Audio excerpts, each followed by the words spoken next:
ज़्यादा डर रहे हैं कॉलेज का मूल्यांकन के लिए, अगर वो सत्यापित है तो डरने की जरूरत नहीं होती है। So today we are going to quick action of NAAC. जी हाँ, हम आज बात करेंगे नैक के ऊपर। तो NAAC was established in 1994। In the year 1994, he was established autonomous body under parents body UGC. NAC ये इंश्योर करता है कि जो हायर एजुकेशनल इंस्टीट्यूशंस हैं क्या वो सही तरीके से काम कर पा रहे हैं या नहीं। वो इस चीज़ को प्रमाणित करते हैं और मूल्यांकन करते हैं और उसी बेस के ऊपर उनकी जो है वो ग्रेडिंग होती है। तो सबसे पहले हम स्लाइड जो हमारी वन है थोड़ा सा ओवरव्यू देखेंगे नैक के बारे में।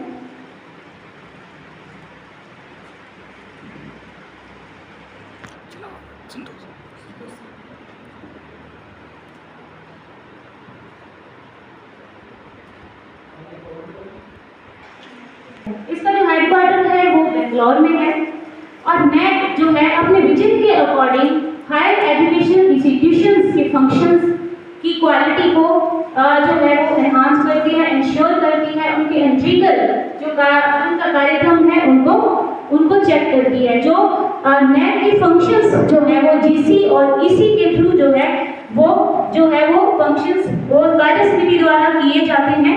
जीसी जो है वो जनरल काउंसिल और एग्जीक्यूटिव जो कमेटी है उसके तहत ये कार्यकारिणी समिति जो है वो फंक्शन कंप्राइज करती है। एजुकेशन इसमें जो इन्वॉल्व रहते हैं वो educational administrative policy makers, senior academicians जो है वो विभिन्न वर्गों के जो हमारे हायर एजुकेशनल जो सीनियर एकेडमिशियंस हैं वो एजुकेशन सिस्टम को जो है वो चलाते हैं। नेक्स्ट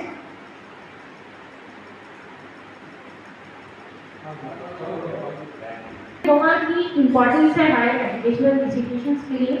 तो नैक की इम्पोर्टेंस जो है वो कंटिन्यूस असेसमेंट और सपोर्ट एनालिसिस। सपोर्ट मीन्स की स्ट्रेंथ, वीकनेसेस, अपॉर्चुनिटीज और थ्रेट्स की जो एनालिसिस है वो कंटिन्यूस असेसमेंट करती है। नैक ये प्रमाणित करती है कि ये जो एनालिसिस के माध्यम से ये प्रमाणित करती है कि ये जो इंस्टीट्यूशंस हैं ये इसका ग्रेड क्या है और उस ग्रेड को देख के जो है वो स्टूडेंट जो है उस इंस्टीट्यूशंस को चयनित करते हैं। Improves quality of education. NAAC education की क्वालिटीज को इम्प्रूव है तो नैक करवाने से एजुकेशन की क्वालिटी जो है वो एनहांस होती है, जिससे ज़्यादा से ज़्यादा छात्र जो हैं वो वहाँ पे जो है वो जो इनरोल होते हैं। Streamline internal process and communication. NAAC एक बहुत जो प्रक्रिया है स्ट्रीमलाइन एक ही लाइन की कम्युनिकेशन दोनों में जो है वो संचार बढ़ाता है। दोनों ही नैक की इम्पोर्टेंस रहती है कि वो स्ट्रीमलाइन करे अंतर प्रक्रिया को और संचार को, जिसके माध्यम से जो है वो इंस्टीट्यूशंस और जो हमारे जो स्टूडेंट्स हैं उनके बीच जो है भ्रम जो है उनको दूर किया जा सके। Maximising recruitment rate. अगर आपका इंस्टीट्यूशन नैक एक्रेडिटेड है, आपको एक अच्छा ग्रेड प्राप्त है तो जो है वो ज़्यादा से ज़्यादा आपकी इन्वॉल्वमेंट आपकी इंस्टीट्यूशन में रहती है और ये जो है बहुत ही महत्वपूर्ण जो है एक स्टेप होता है। Ensures innovative teaching. नैक जो है वो एक बहुत महत्वपूर्ण भूमिका निभाता है किसी भी इंस्टीट्यूशंस की इनोवेटिव टीचिंग को एनहांस करने के लिए। नैक की इम्पोर्टेंस, अगर आप कोई भी इंस्टीट्यूशंस नैक करवाता है तो वो एक प्रोसीजर से गुजरता है जिससे कि उसे अपनी इनोवेटिव टीचिंग को इंश्योर करना पड़ता है, जिससे कि क्वालिटी एजुकेशन वहाँ पे आती है और नैक की वजह से वहाँ पे जो है एक एटमॉस्फेयर बन जाता है, जिससे कॉम्पिटिटिव जो है एटमॉस्फेयर वहाँ पे क्रिएट होता है। तो ये जो कुछ इम्पोर्टेंस है नैक की।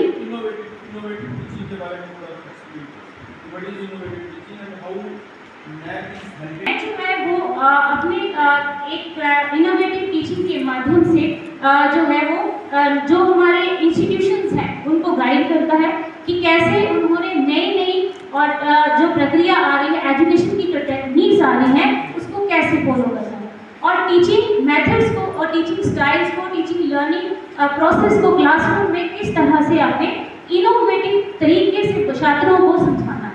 इस टीचिंग प्रैक्टिसेस हैं, ये क्राइटेरिया जो है वो 6 में आता है, जहाँ पे लीडरशिप गवर्नेंस जो बॉडी है वहाँ पे ये सारी चीज़ें, जो स्मार्ट क्लासरूम हो गया हमारा, और साथ में जितने भी हमारे लैब्स होगी और जितने भी हमारे जो स्मार्ट क्लासरूम है उनके माध्यम से किस तरह से हम बच्चों को इनोवेटिव टीचिंग प्रोवाइड करवाते हैं।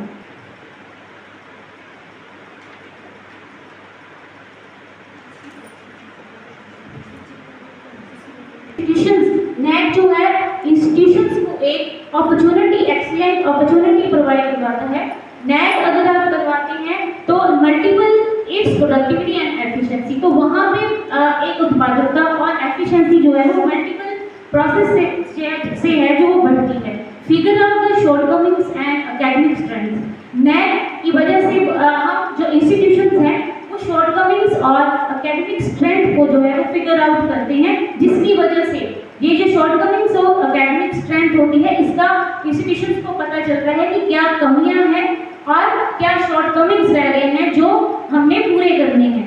तो उसके वैसे ही नेट का भी एक विजन है, जैसे हमारे कॉलेज का विजन है कि हमने सोसाइटी की नीड्स के अकॉर्डिंग जो है वो एजुकेशन प्रोवाइड करनी है, वैसे ही नेट का भी एक विजन है। नेट जो है वो क्वालिटी को एनहांस करता है,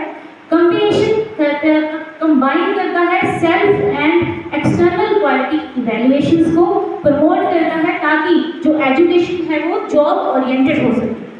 नेट का एक विजन है कि जब कि क्वालिटी को एनहांस करने के साथ साथ वो सेल्फ और एक्सटर्नल क्वालिटी इवैल्यूएशन को भी एनहांस करेगा, जिसकी वजह से बच्चों की जो क्वालिटी एजुकेशन होगी वो जॉब ओरिएंटेड होगी, कि जो भी हम पढ़ाएं बच्चों को टीचिंग लर्निंग, या जो भी हमारा सिलेबस हो, जो भी हम मेथड्स यूज करें, वो उस जो भी हमारा सिलेबस हो उस ओरिएंटेशंस के ऊपर डिपेंड करें कि हम बच्चे का मार्गदर्शन कर सके, उसे जॉब के लिए प्रेरित कर सके।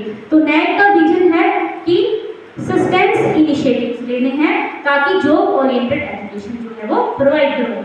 मिशन ऑफ द नेट, जिस तरह हमारे कॉलेज का मिशन अगर आप देखते हैं तो एक्सीलेंस जो है और क्वालिटी एजुकेशन प्रोवाइड करना है, और विजन जो होता है वो लॉन्ग टर्म प्रोसेस होती है, जो आपने देखा कि कैसे नेट का जो विजन है वो एक लॉन्ग टर्म कि वो जॉब ओरिएंटेड एजुकेशन के ऊपर फोकस करता है।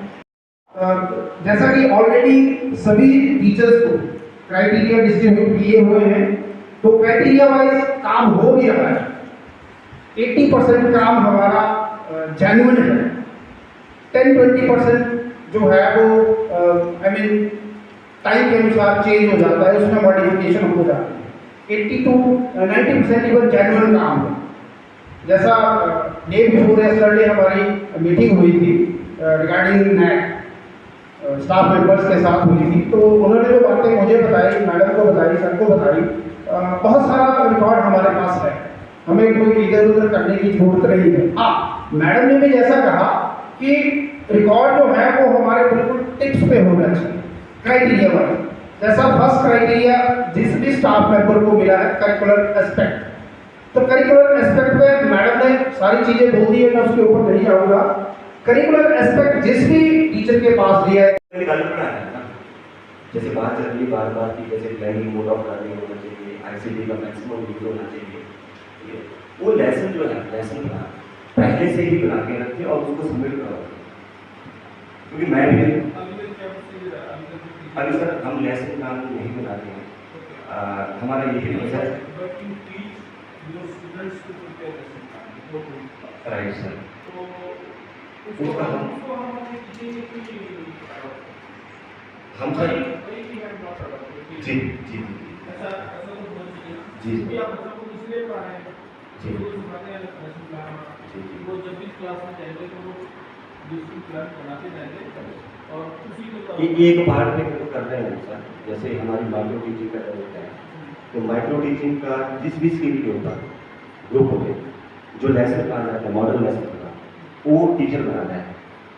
लेकिन जो हम रूटीन में जो क्लासेस में जा रहे हैं, जो जिस भी सब्जेक्ट को टीच कर रहे हैं, उसके ऊपर लेसन नहीं। अभी तक जैसे आपका लेसन, जैसे मेरे को लगता है जी जब भी आप क्लास में जाते हैं, जैसे अभी मैं आपके पास ही आया हूँ जी, तो मैं सोच के आया मैंने आपके साथ क्या बात करी, राइट सर। तो आप भी जब क्लास में जाते हैं वो तो करते हैं वो कुछ ना कुछ ब्लैक एंड व्हाइट में वो प्रॉपर प्लानिंग होती है सर, कोई रेस्टोरेंट, लेकिन वो रिटर्न में नहीं होता ना सर, हाँ वो फॉर्मेट जो आपके फॉर्म पास उसमें नहीं। आपके पास सब कुछ होता है, बट आप इसको थोड़ा सा राइट अप में ले आएंगे तो दैट विल बी बेटर और वो ही बन जाएगा। आप चाहे जवानी करो, जी। जैसे अगर आप नेवी प्रेफर करते हो तो जब भी आप किसी के सामने बोलते हो, अभी मैंने सोचा अभी 2 मिनट में जैसे मैं आपसे बात कर रहा हूँ तो मेरे मन में तो आई ना बात कर रही है कि मैं क्या बात करूँ आपसे, तो तभी हम कुछ बात कर पाते हैं। तो इस तरह से आप इस तरह को उसको आपने राइट डाउन ही करना है, जॉट डाउन करना है आपको। उसके लिए नहीं चाहे उसी में स्मॉल करके लिख दो, कुछ ऐसा पॉसिबल है नहीं फॉलो कर सकते हैं, उसी में उसकी तरह हो सकता है जी सर। उसी में मतलब जैसे हम ना सर बहुत बड़ा कोई चार्ट बनाते हैं, मॉडल बनाते हैं, तो बच्चे हमारे उसको नीटियल फॉर्मूला है तो उसमें लेसन प्लान में लगाते हैं।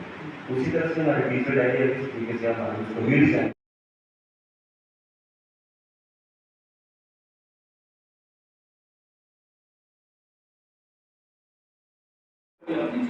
और वही नैक का काम है। नैक जो है national assessment and accreditation council, इनका मेन मोटिव जो है वो यही है कि आप अपना जो क्वालिटी वर्क आप करेंगे वो अच्छी से अच्छी क्वालिटी आप देंगे। जैसे आज मुझे आपकी बातों से कई चीज़ों का मुझे पता लगा, जैसे मैं तो आपसे लर्न करने ही आता हूँ, मैं आपसे ही सीखता हूँ, अदरवाइज मैं कहाँ सीखूंगा। अगर मैं आपके बीच में नहीं बैठूंगा तो मेरे को तो बोलना भी नहीं आना अगर मैं यहाँ कॉलेज में नहीं आता होता, क्योंकि हम लोग मेरा जिस प्रोफेशन से मैं आता हूँ हम तो 4 लोगों को ही बताते हैं, 3 लोगों को बताते हैं जो हमारे आगे बैठे होते हैं, बाकियों को तो हम बात नहीं करते। आप लोग तो 50-100 बच्चों के सामने 200 आदमियों के सामने बात करते हैं, तो इसलिए आप बहुत आपको अपने आप को प्रेजेंट करने में, अपने आप को रिप्रेजेंट करने में आप अच्छी तरह से करते हैं, तो उसका आप फायदा उठाइए और अच्छी क्वालिटी